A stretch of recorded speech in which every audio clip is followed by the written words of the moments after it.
लोकसभा चुनाव के मद्देनजर प्रशासन ने कमर कस ली है। इस वक्त हम रायबरेली के भीतर मौजूद हैं और रायबरेली में भी चुनाव को लेकर इस वक्त देखिए कि तैयारियां मुकम्मल की जा रही हैं। ईवीएम जो है यहाँ पे दिया जा रहा है ताकि जो अधिकारी हैं वो मतदान बूथ तक जाएं और ईवीएम के माध्यम से मतदान करा पाएं। अब तक सवाल ये उठता है कि तैयारियां किस रूप में, किस तरीके की रायबरेली के भीतर की गई हैं। अगर हम 5वें चरण की बात करें तो 49 सीटों पे मतदान होना है और इस 49 सीटों के बारे में अगर हम थोड़ा सा समझें तो 32 सीटों पर भारतीय जनता पार्टी का कब्जा है। एक ही सीट रायबरेली की कांग्रेस जीती थी, 4 टीएमसी जीती थी और 7 सीटों पर शिवसेना का कब्जा था। मेरे साथ प्रफुल्ल त्रिपाठी साहब हैं, रायबरेली के एडीएम हैं और ये बताएंगे कि तैयारियां किस रूप में, किस तरीके की गई हैं। प्रफुल्ल जी, स्वागत है आपका न्यूज़ नेशन पे। पहला सवाल कि तैयारियां किस रूप में, किस तरीके की आपने रायबरेली के भीतर की हैं? कल 20 मई को 5th फेज़ में रायबरेली लोकसभा क्षेत्र में चुनाव है। हमारी तैयारियां पूरी हैं और जैसा कि आप आज देख रहे हैं, यहाँ से पोलिंग पार्टियों का मूवमेंट ऑलमोस्ट हो चुका है। हमारी पोलिंग पार्टियां अब धीरे धीरे पोलिंग बूथों पे पहुँच रही हैं। हर तरीके से हमने तैयारियां की हैं, चाहे वो जब वोटर लिस्ट के संबंध में था उस समय हमने अधिकतम जो भी हमारे यूथ या युवा वोटर हैं उन लोगों को जोड़ने की कोशिश की है। हमारे लगभग 18 लाख वोटर हैं जिनमें 33,000 से अधिक युवा वोटर हैं। तो यूथ वोटर्स को भी हम लोगों ने इस बार जोड़ा है, अधिकतम लोगों को जोड़ा है और ज़्यादा से ज़्यादा स्वीप के कार्यक्रम चलाए हैं जिससे कि वो लोग अपने घरों से निकल के और कल अपने मताधिकार का प्रयोग करें और इस लोकतंत्र को और मजबूत बनाएं। इसके लिए हम लोगों ने एक नारा भी दिया था कि रायबरेली का यह अभियान इस बार 100% मतदान। तो उसके दिशा में भी हम लोगों ने काम किया है। बुलावा टोली भी हम लोगों ने बनाई हुई है। मतदान के दिन धूप और लू से बचाव के लिए भी हम लोगों ने पर्याप्त व्यवस्थाएं कर रखी हैं।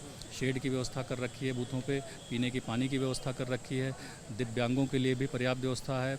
वहाँ पे व्हील चेयर की व्यवस्था कर रखी है, एएमएफ के तहत रैंप वगैरह की भी व्यवस्था हो गई है। तो एक तरीके से हमारी तैयारियाँ पूरी हैं और अब कल हम लोग ये पूरे तरीके से मुतमईन हैं कि कल शांतिपूर्ण मतदान हम लोग सुनिश्चित कराएंगे। अच्छा, ये बड़ा आपने महत्वपूर्ण जानकारी हमें दी है। अगला सवाल आपसे ये होगा कि कुल कितने मतदान केंद्र बनाए गए हैं और कितने संवेदनशील हैं? कुल हमारे 2236 मतदेय स्थल हैं और जिनमें 307 क्रिटिकल बूथ हैं। तो 307 क्रिटिकल बूथ हैं, उन पे हम लोगों ने जो स्पेशल सिक्योरिटी मेजर्स हैं वो कर रखे हैं, जो आयोग के गाइडलाइन है उसके अकॉर्डिंग ही कर रखा है। तो हमें पूरी उम्मीद है कि वहाँ पे किसी प्रकार की कोई समस्या नहीं होगी, क्योंकि वहाँ पे ऑलरेडी वेबकास्टिंग की भी व्यवस्था की गई है, वीडियोग्राफर भी रखे गए हैं, माइक्रो ऑब्जर्वर्स अलग से लगाए गए हैं। तो पूरे जो सिक्योरिटी के मेजर्स हैं जो आयोग के हैं उसको हम लोगों ने पूरा कर लिया है वहाँ पे। ये भी महत्वपूर्ण जानकारी है। मैंने दिल्ली में मुख्य चुनाव आयुक्त से सवाल किया था ईवीएम को लेकर, ईवीएम की सुरक्षा को लेकर। उन्होंने कहा था कि ईवीएम बिल्कुल सुरक्षित है। ईवीएम की सुरक्षा को लेकर क्या आप लोगों ने यहाँ पे जो है तैयारी की? जो आयोग की गाइडलाइन है उसके अकॉर्डिंग हमारी सारी तैयारी है। सुरक्षित है ईवीएम? अच्छा, एक और लास्ट सवाल करूंगा क्योंकि आपको बहुत सारा काम है। पैरामिलिट्री फोर्सेस की भी यहाँ पे तैनाती आप लोगों ने की है। खासतौर पे जितने भी ईवीएम यहाँ से आप लोग निकाल रहे हैं वो कहाँ जा रहे हैं और क्या स्कूल में रात को अभी वो रुकेंगे या यहीं पे ईवीएम रहेंगे या अभी से ईवीएम के जो दल हैं उनको आप रवाना कर दें? नहीं, जो आयोग की गाइडलाइन होती है कि पोलिंग पार्टियां अपने साथ ही ईवीएम मशीन को ले जाती हैं, तो अकॉर्डिंगली जो आयोग की गाइडलाइन है, आयोग के निर्देश है और जो उसके सिक्योरिटी मेजर्स हैं उसके अकॉर्डिंग ही हम लोग पार्टियों को रवाना कर रहे हैं और पार्टियों के साथ में ईवीएम CCTV से निगरानी भी की। जी, बहुत शुक्रिया प्रफुल्ल त्रिपाठी साहब थे, एडीएम रायबरेली के हैं। इस वक्त हम आपको ग्राउंड जीरो से यही दिखाने और बताने की कोशिश कर रहे हैं कि स्थितियां क्या हैं। दरअसल आप समझिए कि 5वें चरण तक अगर हम बात करें तो 4 चरण तक 380 सीटों पर जो है मतदान हो चुका है और 119 करीब 114 सीटें और बची हैं जो 2 चरणों में होगा। इस वक्त आप देखिए कि जो मतदान पार्टियां हैं खासतौर पे वो यहाँ पे आपको दिखाई देंगी और यहाँ पर खासतौर पे एक एक आदमी को चिन्हित किया जा रहा है, रजिस्टर में उसका नाम लिखा जा रहा है, उसके बाद ही उसके हाथ में ईवीएम दिया जाएगा और ये सुनिश्चित कर लिया जा रहा है। और देखिए यहाँ पे तमाम रजिस्टर्स यहाँ पे रखे गए हैं। इसके अलावा जो बाकी जो खासतौर पे जो सरकारी कर्मचारी हैं उनको ही ड्यूटियों पे अमूमन लगाया जाता है। तो तैयारियां रायबरेली के भीतर मुकम्मल की गई हैं। 2200 से ज़्यादा मतदान केंद्र हैं, 300 के आसपास जो है संवेदनशील मतदान केंद्र हैं जिसको लेकर सुरक्षा व्यवस्था चाक चौबंद इस बार की गई है। इसके अलावा ये समझना बेहद ज़रूरी है कि मतदान को लेकर स्थितियाँ क्या हैं। अगर सियासी समीकरण को समझा जाए तो रायबरेली में राहुल गांधी चुनाव लड़ रहे हैं वायनाड के बाद और उनके सामने दिनेश प्रताप सिंह है। दिनेश प्रताप सिंह के बारे में अगर समझा जाए तो उन्होंने भी पूरी ताकत यहाँ पे झोंक दी है और 1,65,000 के आसपास मतों से पिछली बार वो सोनिया गांधी से हारे थे। अब सवाल ये उठता है कि इस 5वें चरण में कौन से दिग्गज चुनावी मैदान में है। राजनाथ सिंह चुनावी मैदान में है, स्मृति ईरानी अमेठी से लड़ रही हैं, पीयूष गोयल भी चुनावी मैदान में है, 9 मंत्री कद्दावर मंत्री जो हैं इस चुनावी मैदान में उतरे हुए हैं। यानी 5वें चरण में 9 मंत्रियों की जो साख है वो दांव पे लगी हुई है। भविष्य जनता जनार्दन तय करेगी।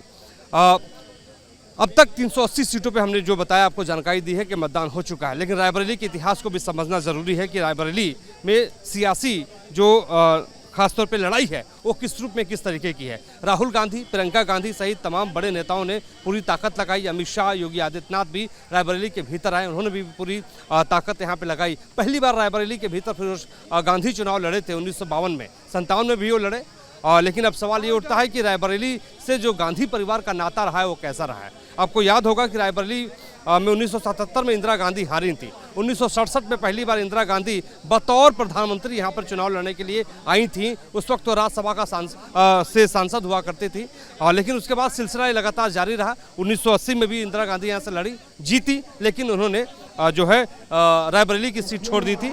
उपचुनाव हुआ था, दूसरे नेता कांग्रेस से आए थे। तो हम आपको ग्राउंड जीरो से ही बताने की कोशिश कर रहे हैं कि तैयारियां किस रूप में किस तरीके की गई हैं। ईवीएम को लेकर लगातार अपोजिशन ने सवाल उठाता रहा है कि ईवीएम सुरक्षित है कि नहीं है।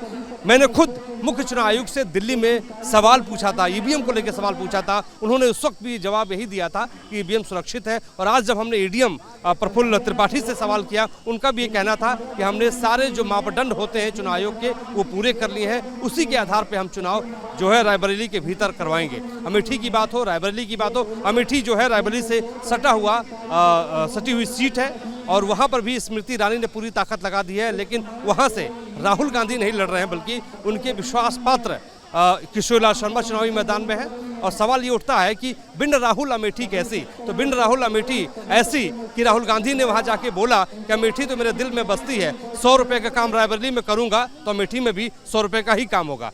तो सवाल ये भी उठता है कि किशोरीलाल शर्मा लड़ कैसा रहे हैं चुनाव। उन्होंने भी पूरी मेहनत की है।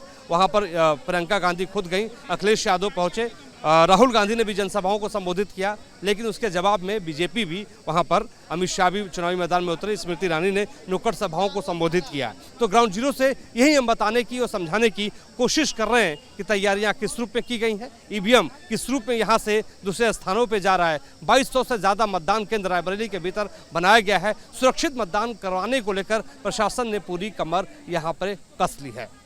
हमारे सहयोगी विकास कुमार राय के साथ मोहित राज दुबे, न्यूज़ 18 रायबरेली।